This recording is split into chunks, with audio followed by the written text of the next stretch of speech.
Habang naglalakbay kami sa mga burol ng Italya, namataan namin ang kakaibang estruktura na biglang lumitaw mula sa likod ng mga puno.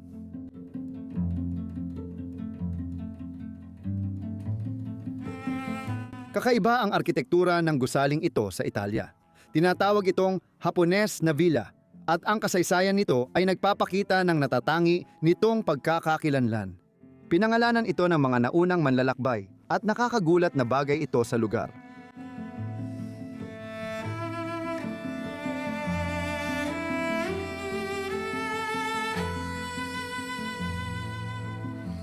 Sina Cristina at Alberto, ang mga may-ari, ay mahilig sa kulturang Asyano, lalo na sa Hapon. Ang matindi nilang pagmamahal ay makikita sa bawat aspeto ng kanilang buhay, mula sa paraan ng pagdekorasyon nila ng kanilang tahanan hanggang sa magagandang likhang sining na kanilang ipinapakita. Nag-ampon pa sila ng 2 batang Hapones para mapabilang sa pamilya nila.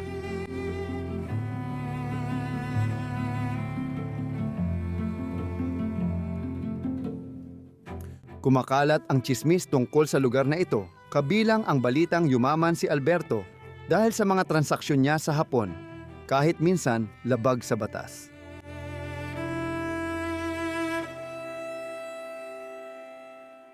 Pinaniniwala ang tumakas sila mula Italia at iniwan ang ari-arian dahil sa isyu ng pandaraya sa buwis. Mahigit 10 taon na ang lumipas mula noon, at mula noon ay napabayaan at nalimutan na ang lahat.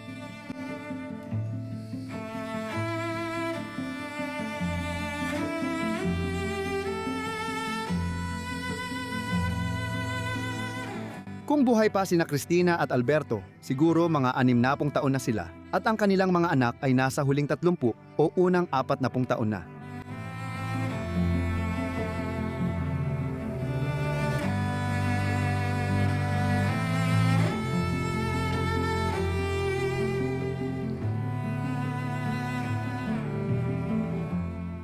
Sa kasamaang palad, maaaring manatiling misteryo magpakailanman ang Druid. Samahan ninyo kami sa isang paglalakbay sa kanilang mahiwagang mansyon habang binubunyag namin ang ilang matagal nang nakalimutang mga lihim ng nakakaintrigang pamilyang ito.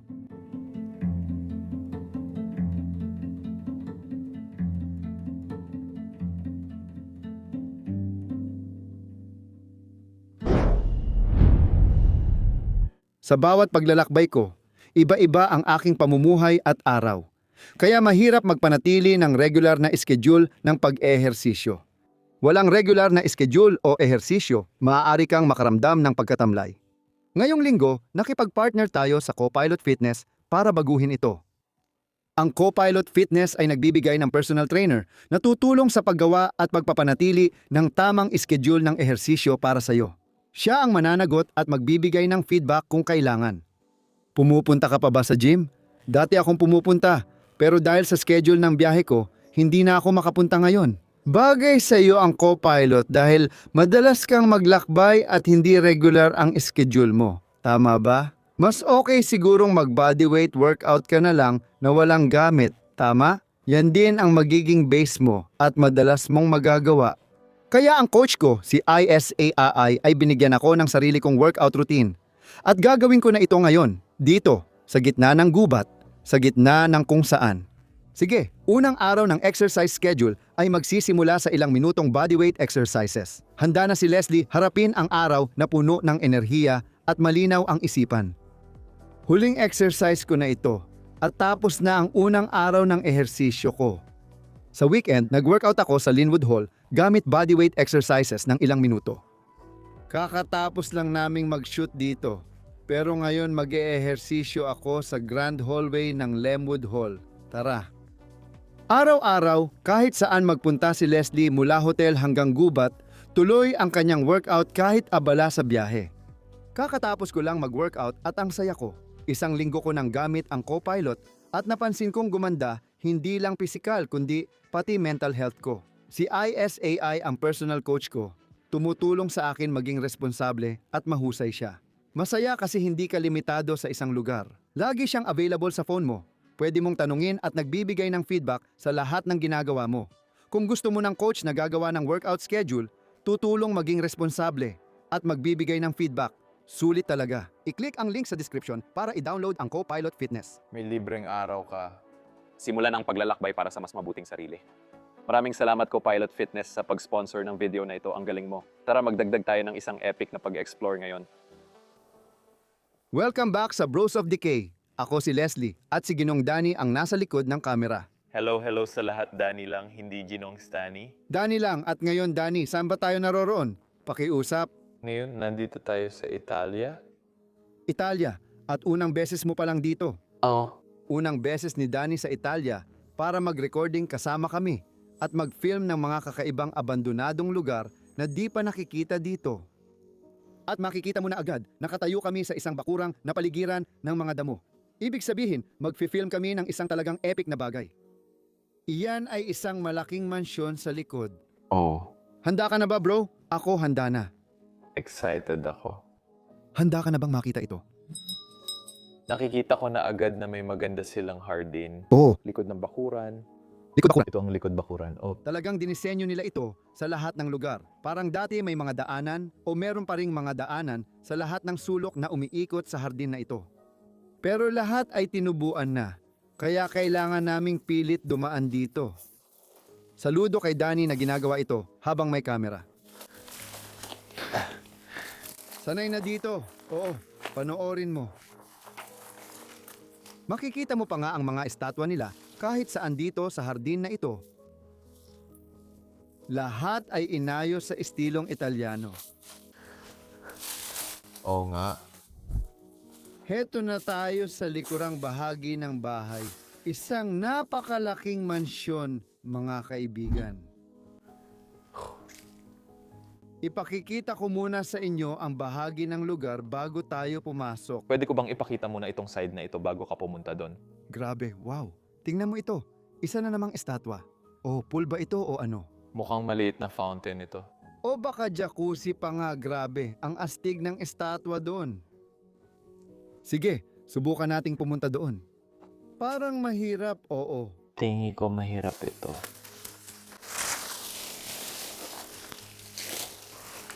Sige.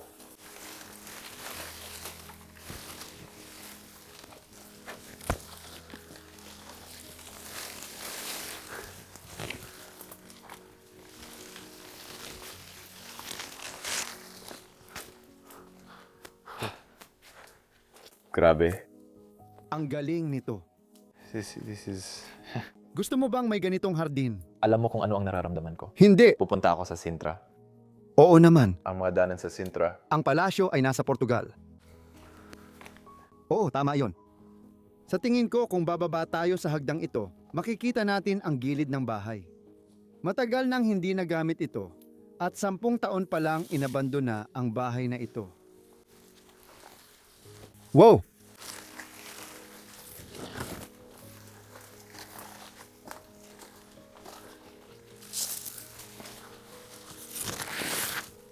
Tingnan mo yon, Danny. Heto na tayo sa gilid ng lugar na to. Isang napakalaking villa, napakalaking Italian villa. Kita mo naman, ang ganda talaga. Mas marami pang estatwa kahit saan. May malaki silang porch or driveway dito. Sa palagay ko. Oh, driveway. Sa tingin ko, oh. Oo. Grabe. Dapat pa ba tayong lumayo pa? Ewan ko, may mas malala pa ba?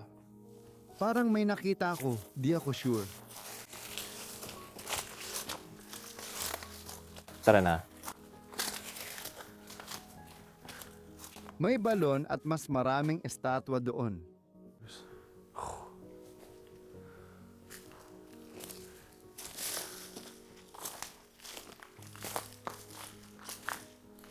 Gusto ko lang ipakita ang harap ng bahay.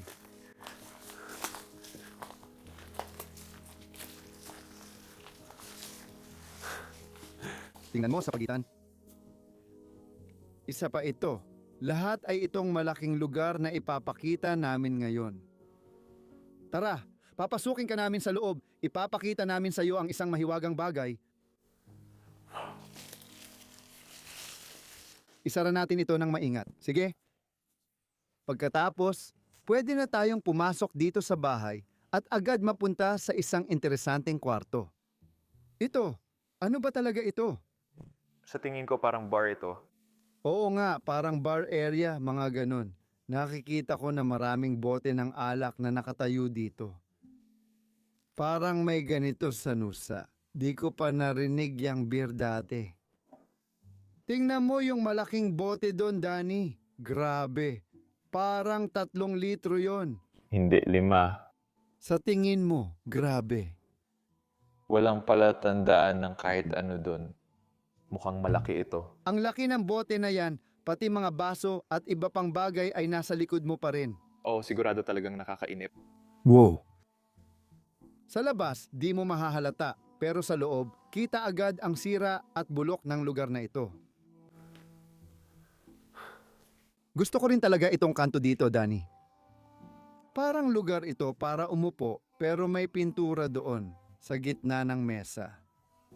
Ipinapakita nito na may isang tao sa bahay na mahilig maglaro. Paminsan-minsan ay pintura kadalasan mula sa mga bata. Tama, ituro ang mesa. Oh, may mga kabalyero dito. Astig. Gusto ko rin agad itong Japanese calligraphy dito sa pader. Dito, makikita mo na agad ang impluensya ng Hapon at Asya. Simula pa lang sa basement ng bahay na to, makikita mo na talaga ito kahit saan. Ituro mo rin to, Ani, ang astig nila. Oo, pwede siyang itiklop dahil may maliit na tile sa loob. Parang pahingahan ba yon? O, pahingahan lang. Parang unan lang yon. Pero ang pinakagusto ko talaga ay itong palamuti sa pader dito. Kumpletong palamuti sa gilid. Sobrang ganda. Oo, halatang may pera sila. Hindi sila mukhang totoong antigong gamit. Sa tingin ko, totoo ang mga yan. Sa tingin ko itong mga upuan sa mesa, sa palagay ko totoo ang mga yan. Sa tingin ko hindi ako sigurado. May kakaibang upuan dito sa kanto. At hindi ko nga alam kung paano ka uupo sa mga yon. Parang, ito ba ang tamang paraan ng pag-upo o kailangan bang baliktarin? Wala talaga akong alam. Hindi ko pa nakita ang mga yon dati. Pati na rin ang fireplace at lahat ng nasa kwartong ito. Pagkatapos, kumuha sila ng ilang kahoy sa labas na di na ginagamit sa fireplace. At pagkatapos ay may malaking mesa dito sa gitna ng kwarto. Lahat sila ay maaaring magsama-sama tuwing gabi, mag-inuman, magkwentuhan tungkol sa buhay. Isa itong napakalaking mesa. Oh. Meron ding mga hiwa dito. Nakikita mo yon? Oh. Sa tingin ko, sinadya talaga yan. Ulit, wala talaga akong alam. Isa ito sa una naming pinuntahan sa Italia at sinusubukan naming makuha lahat. Hindi talaga ito Italianong lugar. Oh, mas moderno ang estilo nitong Italiano. Modernong estilong Italiano, yun ang pwede mong itawag sa lugar na to. Oh, tama. Oo. Sir, gusto ko lang ipakita ito. Isa ito sa mga huling petsang nakita namin sa bahay, Nobyembre 13, 2014. Pagkatapos ng panahong ito, may nangyari sigurong kakaiba sa pamilyang nakatira dito. Hindi pa namin alam, sinusubukan pa naming alamin, pero nakakalungkot at nakaka-interest din. Pwede ko bang ipakita muna ang isang bagay dito bago tayo pumunta sa malaking kwarto? Talaga? May iba pa ba? Oh, ito hinala ko. Wow, wine cellar ba ito? Hindi pwede, di ko nakita yon. Nakita ko yon sa gilid ng mata ko. May mga bote pang naiwan dito. Sa totoo lang, ang dami pang bote dito. Ano ang Italianong bahay kung walang wine cellar? Parang Pranses o Portuges, hindi nag-e-exist. Oh, tingnan mo itong mga bote. Pare, mukhang sobrang luma na. 1,982 pa ayan. Makikita mo sa taas dito. At may laman pa silang alak sa loob. Curious ako sa lasa ng ganong alak. Kung gusto mong makita kaming uminom ni Danny mula sa wine cellar, i-click ang link sa taas. Sa pagitan ng Porto at wine cellar sa Portugal. Mga 50 o 60 taon na ang nakalipas. Sige. Maganda nilang itinago ang wine cellar nila dito. Sige.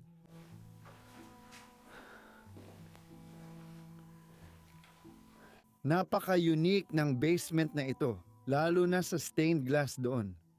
Hindi mo ba iniisip na ito ang garahe dati? Oo, tingin ko ito nga ang garahe dati. Parang ganun nga ang pakiramdam. Pero siguradong hindi na ginagamit bilang garahe. Para itong playroom ng mga bata, may kickers table dito at may poster ng dinosaur sa pader. Oo, Para lang talaga ito sa laro ng mga bata. Oh. Pati mesa ng pingpong. Dani, pagkatapos natin mag-ikot, pwede na tayong maglaro. Napaka-interesante. Mukhang minsan pwedeng pumasok ang kotse dito. Oh. Pero matagal nang hindi nangyari yon. Nandito pa rin ang ilang liham na Italyano. Sa kasamaang palad, ni ako o si Dani ay hindi marunong magsalita ng tamang Italyano. O tatanggalin mo ba ito? Pwede kong subukan pero mukhang mahirap. Hindi naman ito parang Aisutus Scritup at di rin aabuti ng buong araw. Mukha itong opisyal na liham na may selyo at detalye. Nakasabit pa rin dito ang mga jacket at gamit, kaya malamang ginagamit nila ito sa trabaho sa bukid o labas. Ito ay isa pang pintuan ng garahe sa bandang ito. Dani, tingnan mo, buo ang workbench. Oh. Wow, nandyan pa rin lahat ng gamit, okay? Pero gusto kitang dalhin sa itaas para ipakita ang bahay na ito. Italia na tampok ito, Dani. Madalas mo itong makikita. Sa mga Italian na lugar, madalas may lubid na nakasabit sa hagdanan ng mga lumang bahay. Bago tayo pumunta sa maganda mong kwarto, silipin muna natin ang bahagi ng gusali na ito. Makikita mong nagkakalat na ang mga bumabagsak dito. Pagkatapos ng halos 10 taon. Oh, wala pang isang dekada. Oh. Grabe! Pero ramdam na ramdam ang pagkabulok. Oo, tiyak may tagas ng tubig o sira sa bahay kasi hindi normal yan. Oh, mukhang may tagas dito. Tingnan mo ang painting dito. Wala na. Hindi ko na talaga alam. Oh, kita mo, parang litrato yata yan. Teka, kabayo ba siya? May nakasakay na kabayo dito? Oo, mga litrato ng pamilya yan. Yan, lahat tungkol sa pangangabayo. Oh, ubos na talaga yan. At dito, pati yung Japanese calligraphy bumalik na naman at may malaking kutsilyo rin na nakahiga dito. Medyo nakakatakot ang setup. Marami pang litrato na di na natin makilala. Wow. Oh, Denny. Tingnan mo yan. Sulating Hapones. Oh.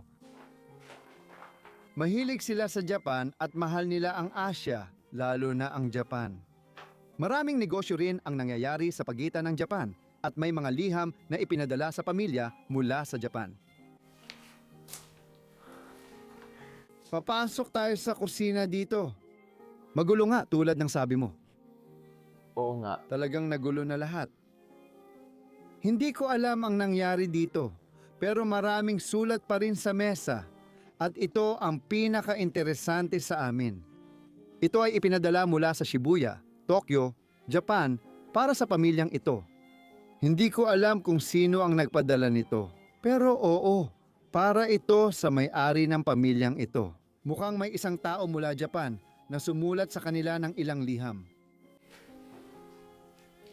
Talagang nakaka-istorbo sa akin dito sa kusina na parang dumadaan dito mismo ang chimenea. Dani, sinasabi mo yan, pero sa buong Italia, ganyan talaga ang mga bahay. Bakit hindi mo na lang tanggalin? Nasa gitna talaga ng kusina. Sa mga bahay sa Italia, madalas nakalantad talaga ang chimenea ng ganyan. Hindi ko rin alam kung bakit ganyan, pero oo, nakaka-interest talaga. Kaya dadako naman tayo dito sa fireplace. Ito ba yung parang central heating o ano? Sa tingin ko, oo, at sa palagay ko, sa paglalantad ng chimney ng ganyan. Yung init na umaakyat, pwedeng magpainit ulit sa kwarto, pero kapag binalot mo ng bato, mawawala ito. Sa tingin ko, para lang din painitin yung kwarto. Sige, pero may radiator ka naman. Oo, pero nung mga lumang panahon, gusto ko talaga ang mga radiator na ito. May compartment para panatilihing mainit ang bagay. Kawili-wili. Oo. Hindi ko pa yun nakita. Napaka-interesante. At dito naman, ang hapagkainan, maraming bagay pa rin ang nakakalat sa ibabaw nito. Baka gawa ito ng isa sa mga bata, mukhang anghel. Galing iyan sa Netherlands. Oo, parang cheese platter o katulad nito na may tile at windmill. Alam mo ba ano ito? Panghiwa ng pizza. Italia. Ano ang Italianong lugar kung walang panghiwa ng pizza? Tama. Pati ang mga bundok sa paligid ay ipinakita rito, maganda ang pinta at maraming iba't ibang artipakto sa pader. Mahilig talagang magdekorasyon ang mga taong ito sa bahay nila sa iba't ibang paraan. Para sa kwartong ito, tingnan mo. Gusto ko na agad ito. Isa ito sa malalaking kainan dito. Siyempre, Italiano talaga. Laging may magandang chandelier sa gitna ng mesa. Nakikita ko ito sa napakaraming Italianong lugar at gustong-gusto ko talaga. At maniwala ka sa akin, isa ito sa mga maliliit na chandelier sa loob ng bahay na ito. Oo naman. Oo, tama ka, Danny. Ito ay bagong estilong Italiano. Kadalasan, gawa sa kahoy ang mga biga at may mga pintura at iba pang bagay sa pagitan ng mga ito. Ang biga ay kahoy at pininturahan lang, simple rin. Sa mga video natin, pati kisame at iba pa, buo ang pagpintura kaya mas simple ang itsura. Oo, ang bahay na ito ay talagang bago at moderno. Pero napaka-Italiano pa rin. Magandang mesa dito sa gitna, may mga upuan sa paligid nito. Para sa akin, ang pamilya ay sina Katrina, Alberto, at ang dalawang adopted nilang bata. Maaaring mas marami pang bata dito dahil maraming kwarto sa itaas. Cabinet ito, di ba? Danny. Oo, napakaganda nito. Oo, ito ang gusto ko. Karaniwang Italiano. Oo, ang ganda ng hugis nito. Makikita mo yon sa lahat ng kurba at sa kahoy na mahogany na ginamit. At yung simpleng pagkakagawa nito, kamangha-mangha, maganda talaga. Ano ang meron sa likod nito? Modernong pintura. Oo, tama. Gusto ko ring sabihin yan. Pati sa likod, maganda ang built-in na mga cabinet at display cabinet na nakadikit sa pader. Ginagawa rin yan ng Italy, hindi lang France. Danny, ang ganda ng feature ng kwartong to. Tingnan mo sa likod, takip ito ng radiator. Ay, wow. Ang ganda. Di mo na makita ang radiator. Naisip ko parang bintana, di ba? Oh, ito nga. Oo. Ito nga. Hindi mo kailangan gawin. Gusto ko lang. Hindi na bumubukas. Oo, kakaiba talaga ang estilo sa loob ng kwartong ito. Isa ito sa mga tore ng bahay na kita mula sa labas. Oo, may tore sa magkabilang panig, tama? Oo, tama. Parang maliit na modernong kastilyo siya. Modernong kastilyo, oo. Parang ganito. Alam mo, naalala ko yung lugar sa Portugal na pinagshootingan natin. Hindi kasing engrande pero sariling gawa na kastilyo. Para sa gustong makita ang sinasabi ko, ilalagay ko ang link sa taas. Hindi, wala talaga siyang pagkakahawig kahit saan. Gusto ko ang tapestry na ito. Gustong gusto ko ito. Oo. Kamangha-mangha. Bihira mong makita ito sa abandonadong lugar, pero palaging kamangha-mangha kapag nakita. Totoo ito, di ba? Oo. At itong cabinet na ito, syempre, Diyos ko, itong cabinet, ang tunay na Italian na cabinet. makikita mo ito sa mga painting na laging isinama dito at itong palamuti sa itaas. Malamang napuno ito noong nakatira pa rito ang pamilya, pero dumating ang panahon na umalis sila. Kinuha nila ang lahat, karamihan ng mga gamit, hindi lahat. Malamang nakikita mo na ito dyan. Oo, Nakikita nila ang candelabra. pwede mong ipakita yan. Ito mga kaibigan, ang engranding pasok sa bahay. Ito ang paborito kong kwarto sa buong lugar na ito. Oo nga. Gustong-gusto ko yung chandelier na yan. Siguradong isa yan sa pinakamalalaking chandelier na nakita ko dito sa lugar ng Venom. May mas malalaki pa, yung pinakamalaki ay nasa isang kastilyo. Para sa ganitong bahay, grabe talaga. Yeah. Lalo na, napakalinis, parang buo pa talaga. Walang halos nawawala. Nakakamangha talaga. Isipin mong dati itong nagniningning. Gustong gusto ko ito.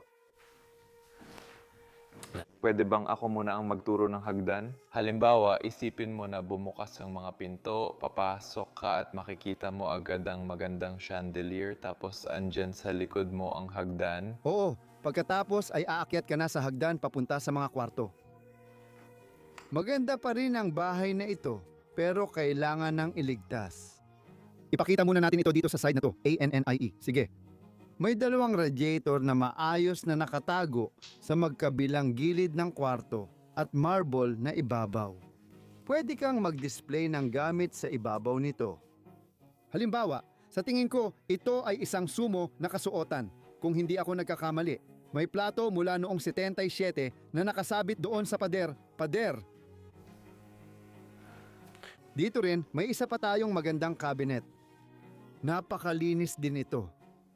Gustong gusto ko ito. Diyos ko, parang Italiano na naman ang dating. Oo, ganun din ang dating lalo na sa mga tansong estatwa rito. Oh. Ang mga ukit at likhang sining dito.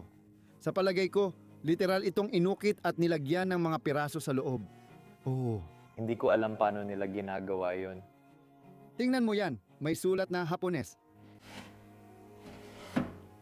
Malaki ang impluensya ng Asya sa bahay na ito.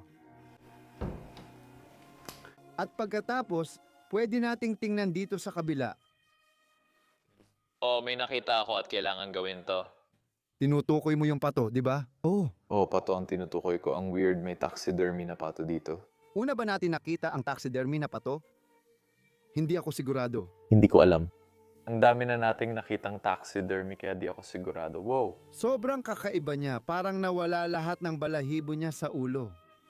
Oh, ibig kong sabihin pato siya. Oo.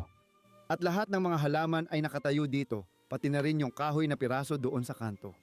Interesado talaga ako doon, kahit di ko alam kung ano, kakaiba kasi. Bro, tingnan mo tong hagdanan. Isa ito sa pinakagandang hagdanan na nakita ko. Yung mga ukit dito, sobrang napakaganda talaga. Napakabihira nito. Oo, pansinin mo lang yung mga leon na bumabati sa'yo sa hagdan. Oh, parang totoong leon. Oo, ulo ng leon pati mga paa sa ibaba. Pati yung poste, tignan mo ang detalyado. At syempre, yung pulang karpet sa hagdanan na aakyatin mo papunta sa susunod na palapag. Para yan mamaya, pero gusto ko talaga itong hagdanan na to. Ibang klase talaga ang mga ukit. Ito, isang Italianong lugar lang ang pwedeng magkaroon. Oh, Oo, totoo. Kaibigan, pasok tayo dito. Oh, isa na namang magandang chandelier. Mas maliwanag ito kaysa sa isa sa pasilyo. Yung isa, isang ilaw lang. Ito, parang 20. hindi rin ito pasukan dahil madilim ang kwartong ito, di tulad ng karaniwang may ilaw ang pasukan. Kaya may sense na may chandelier dito. Gusto ko lang may bolang nakasabit dito. Magre-reflect yon sa lahat ng nasa paligid, di ba? Lahat ng salamin magre-reflect. Kaya, oh, Ang galing at kamangha-mangha, tingin ko dining room din ito o mas formal na lugar. hindi ko alam. Parang pakiramdam ko ay lilingon ako. Oh, Pakiramdam ko masala ito. Tama, kasi sa likod ko may mga sofa, gamit at maliit na estante ng libro. Pero sa tingin ko lahat ay naitulak sa isang sulok. oh. O mas pakiramdam ko nun ay parang sala. Lahat ay inilalagay dito at pwedeng umupo ang mga tao. At oo, sala talaga ang tamang paglalarawan dito. At doon naman, may maliit na lugar para umupo. Oo. Para mapuno ang kwarto, siguro nga. Oh, syempre. Ang chandelier at lahat. Gustong gusto ko rin ang mesa na ito. Nandito ulit ang mesa. Magaganda ang mga upuan. Napakaganda, kahanga-hanga. Napansin mo ba ang mga upuang ito, yung kutsyon, pelus at iba pa? Ang ganda talaga. Hawakan mo ang pader. Pareho lang yan. Oh, Hindi lang ito wallpaper. May pelos din, hindi lang wallpaper. Wow! talagang Mike, Talagang meron. Oh, kahanga-hanga rin ang crown molding sa itaas. At ang Italia ay hindi tungkol, kaya karamihan ay hindi tungkol sa mga kasangkapan. Mas tungkol ito sa mga silid mismo. Oh, lahat ay likhang sining. Tama, likhang sining ang lahat sa Italia. Sa Pransya, mas ukol ito sa gamit. and ang Engrande, ang engranding anyo ng mga bagay. Yeah. Sa magandang florera na ito na nakatayo dito sa mesa, parang gawa ito ng pamilya gamit ang kanilang sariling mga kamay. Oo nga, hindi naman ito ang pinakamaganda. Hindi ko masasabi na ganoon. Italyanong tampok ito, ang fireplace. Gustong gusto ko, hindi pa ako nakakakita ng fireplace na ganito karaming kulay ng marmol. Parang bawat sulok may iba't ibang kulay. Parang pinagtagpi-tagping marmol ang fireplace na ito. Oo. Tama, Danny. Alam mo bang madalas nating makita ang ganitong fireplace sa mga kastilyo sa Pransya? Karamihan dito ay mula Italia, ginagawa sa paligid ng lugar na ito at galing sa mga bundok ng marmol sa bahaging ito ng Italia. Eksaktong Italian na marmol. Oh, ito ang pinakamahusay. Oh. Kasama pati patungan ng bellow. Wow! Oh, di na ito gumagana at nandito lahat ng gamit sa fireplace. Tingnan mo sa gitna. Sa tingin mo maharlika sila? May crespa, pero hindi. Sa tingin ko, galing lang ito sa ibang lugar. Si Alteto ay isang napakagaling na negosyante, pero malamang hindi na siya maharlika ngayon. Hindi. Tingnan mo yan. Oo, madami silang napuntahan. Kita mo naman, malamang galing to sa Africa o sa South America o kung saan man. Para sa akin, Asian ang style. Sa tingin mo, gano'n ba? O pwede rin. Tingnan mo yan. O sobra talagang Italiano sa taas ng pinto. Sobrang Italyano niyan. Ang ganda. Oh, may pirma pa sa may kanto doon. Oo nga. Totoong obra ito. Oh, sigurado akong totoo ito. At dito naman meron tayong isa pang kabinet, pati na rin ang isang bonsai tree sa ibabaw ng kabinet. Heto, Peke ito. linawin natin, peke yan.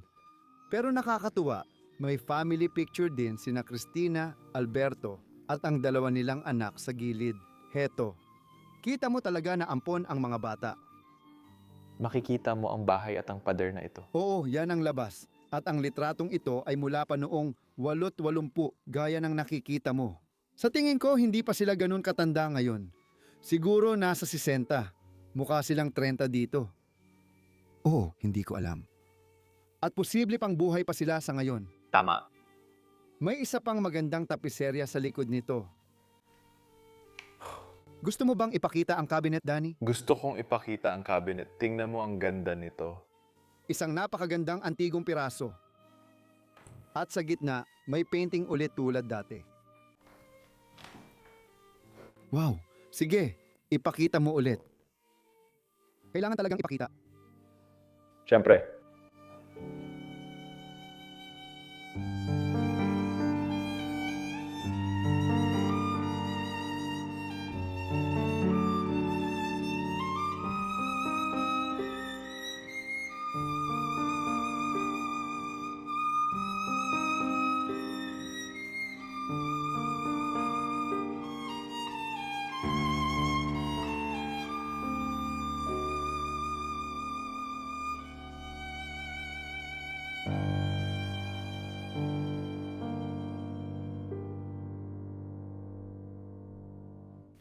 Pakiramdam ko marangal ako habang umaakyat dito.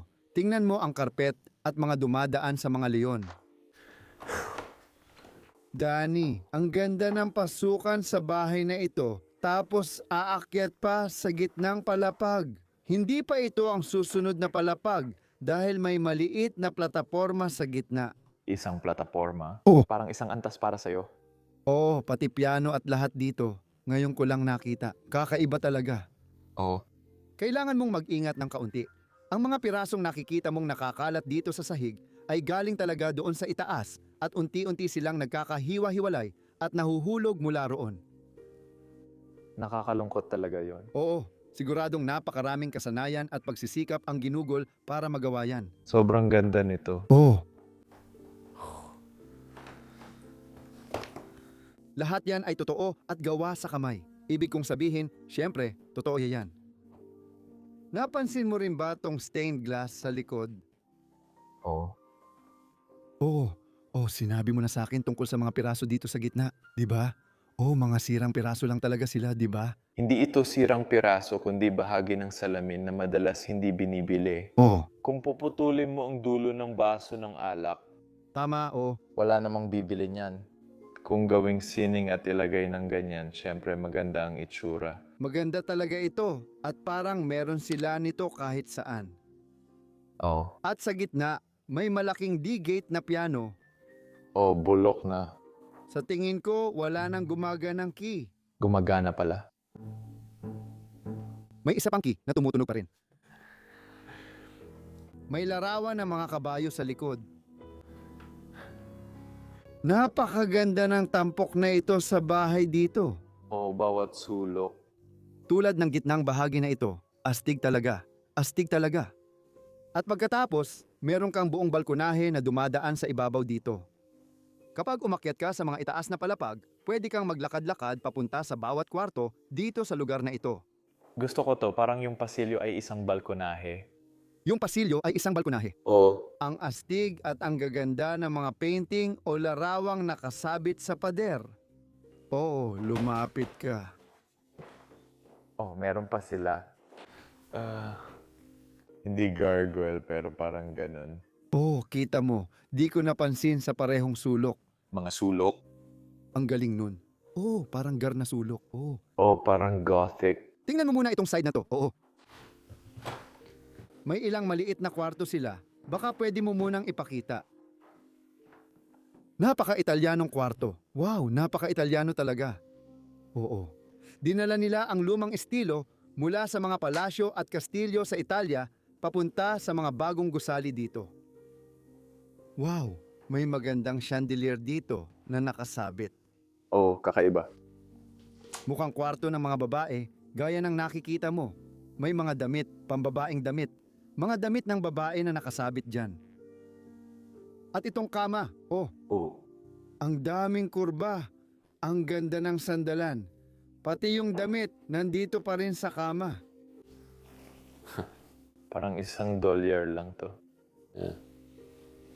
Lahat ng mga plushie nila at iba pa, parang nagmamadali silang umalis. Naiwan pa lahat ng plushie nila at mga ganong bagay. Nandito pa rin ang mga gamit nila. Oh, hindi lahat, pero ilan lang sa mga ito.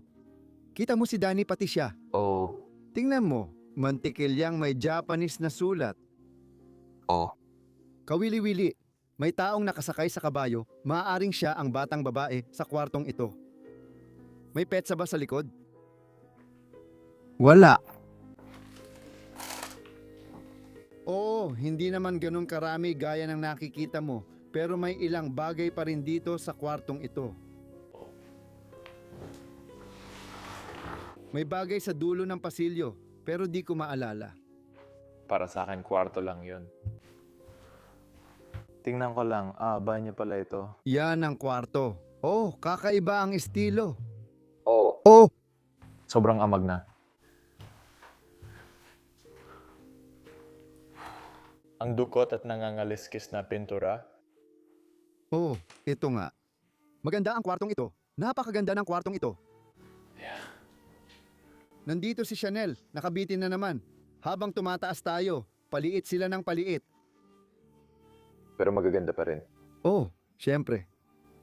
At meron ding silid tulugan ng bata, gaya ng nakikita mo, may maliit na kama doon sa sulok. Baka iyon ang silid ng babae, at ito naman ang sa lalaki.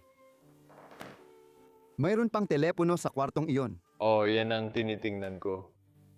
Kitang-kita ang detalye, pati switch ng ilaw ang ganda ng pagkakagawa. Totoo? Mas malaki ang kwarto niya kaysa sa kapatid niyang babae, kaya madalas silang mag-away.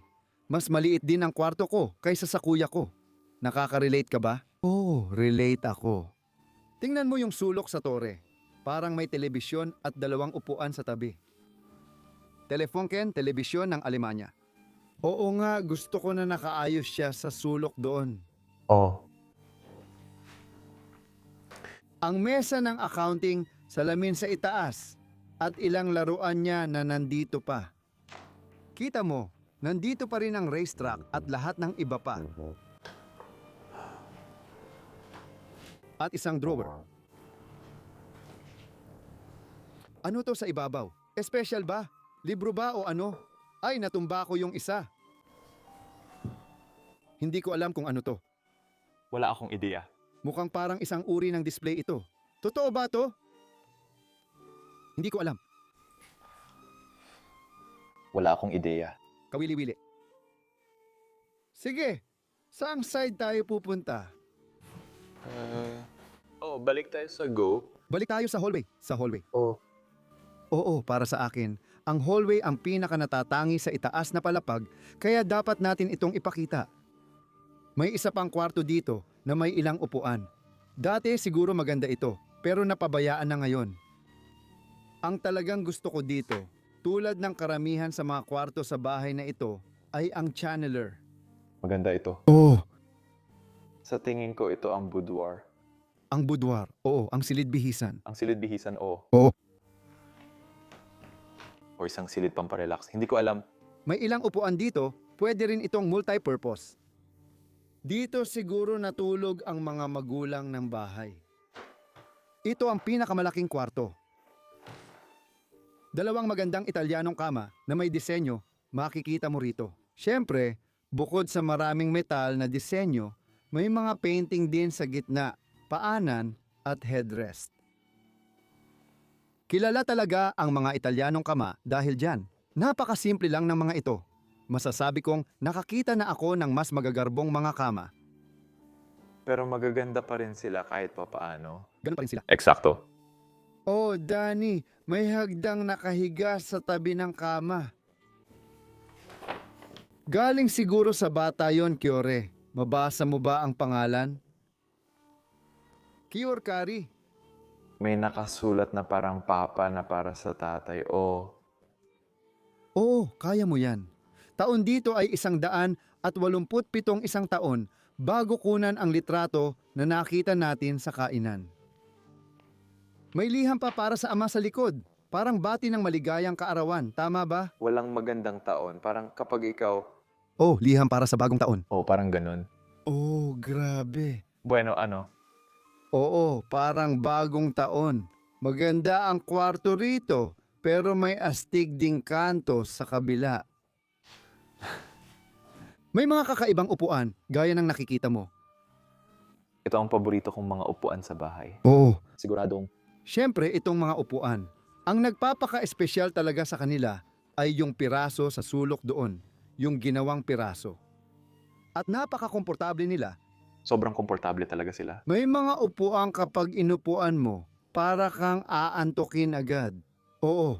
Tapos itong upuan ng salon dito sa gitna, pinag-uusapan namin ni Danny. Kung yung pirasong yun nasa magkabilang gilid, tingin namin isa yun sa pinakamagandang upuan. Oo nga.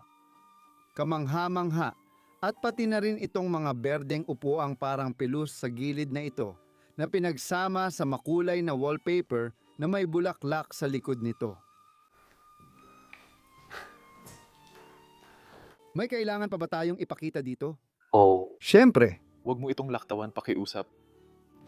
Isa ito sa pinakamagandang cabinet na nakita ko. Galing nun. Wala nang laman pero ang mga kurba, estilo at pinta ay ang gaganda. Pininturahan ito ng kamay. Buong cabinet ay pininturahan ng kamay. At isang maliit na templo. Wow, ang ganda ng kwarto, Danny. At ang channeler ay kakaiba rin kumpara sa iba. Oh, Talagang kakaiba. Mas gusto ko yung iba. pero sa palagay ko, iba lang talaga ito. Sa tingin ko, dapat ipakita rin ang banyo. Oh. May sariling banyo ang kwartong ito. At may kakaibang disenyo ito. Halimbawa, ang ilalim ay parang nakabaon sa pader dito. Sa tingin ko ay medyo espesyal ito. Pati na rin ang inidoro. Hindi ko alam kung kaya ko bang umupo dito. Oo, kaya ko naman. Siyempre. Maaari kang umupo dito. Pero hindi ka makakapasok sa ilalim nito.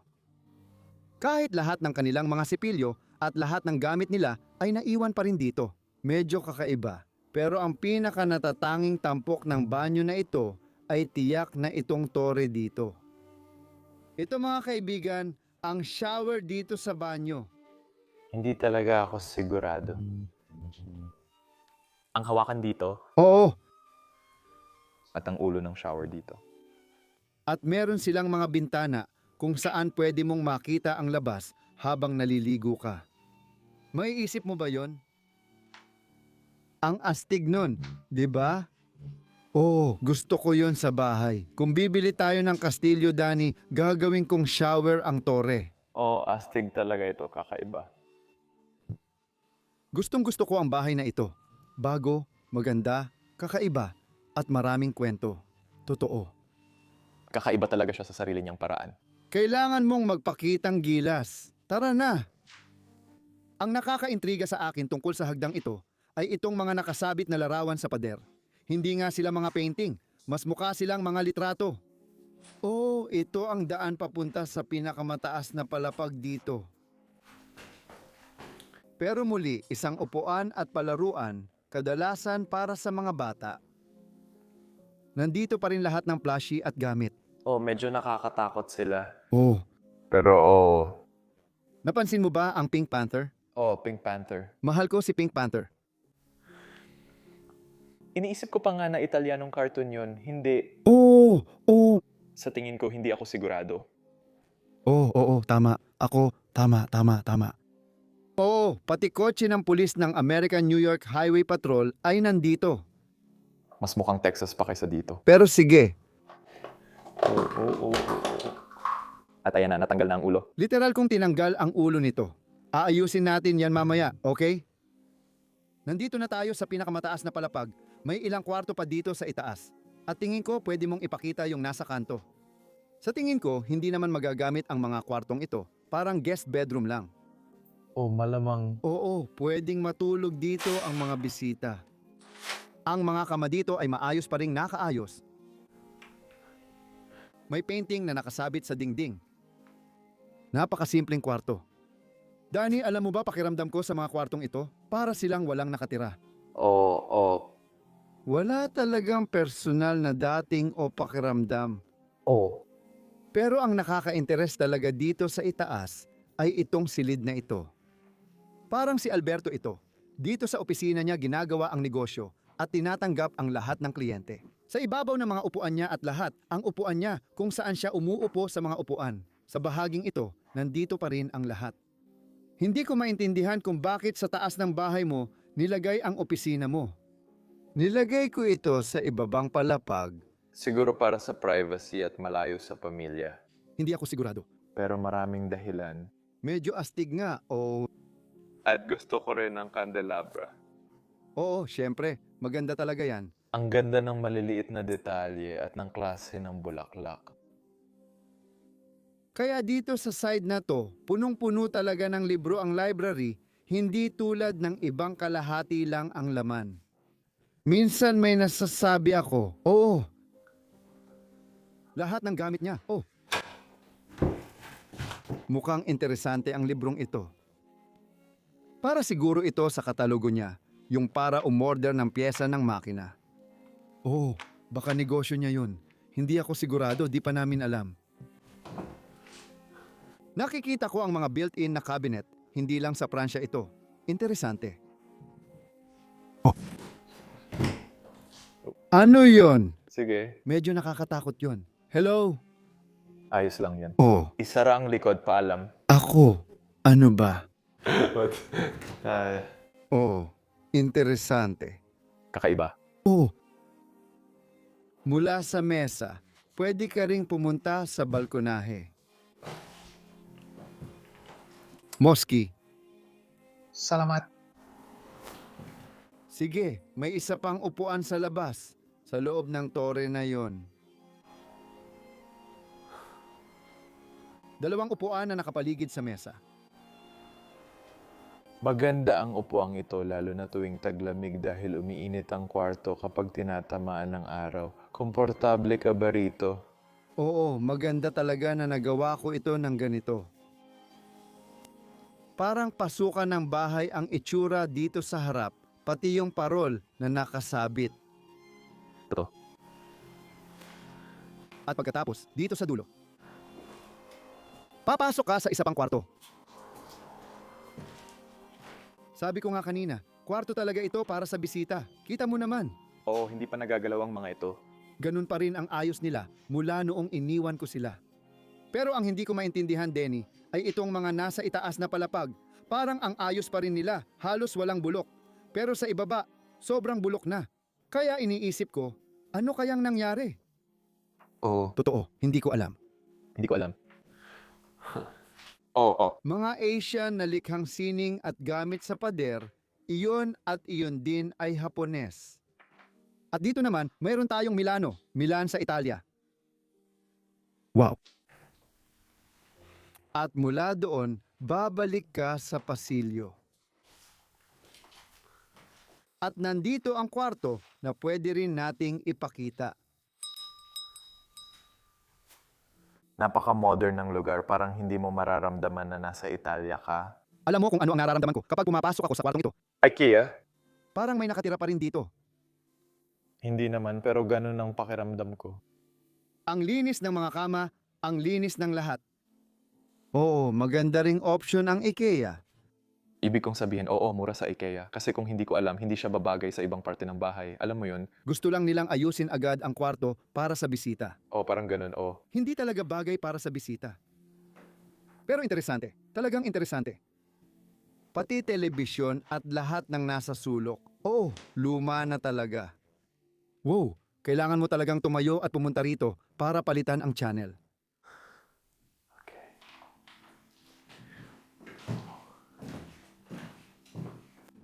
Isa pang malaking pasasalamat sa Copilot Fitness sa pag-sponsor ng video natin ngayong linggo. Talagang, i-click ang link sa description para makita sila.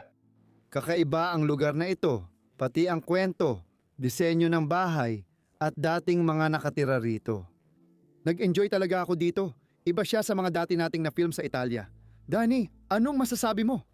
Ito ang una kong lugar sa Italia, kaya di pa ako makapagsabi ng marami, pero maganda siya at kakaiba sa mga nakita ko na. Marami pa tayong makikitang kakaibang lugar, kaya abangan ang mga video tungkol sa Italia. Excited kami roon. Si Ginoong Danny ang nasa likod ng kamera. Nasa description ang mga link. Paano ninyo kami matutulungan dahil malaking bagay ito sa amin? At mag-iwan din kayo ng magandang komento, i-like at mag-subscribe sa channel. Sa lahat ng iyan, gusto kong magpasalamat sa inyo. Magkikita tayo ulit sa susunod na linggo sa isa na namang kamanghamanghang episode. Paalam, mahal ko kayo, paalam.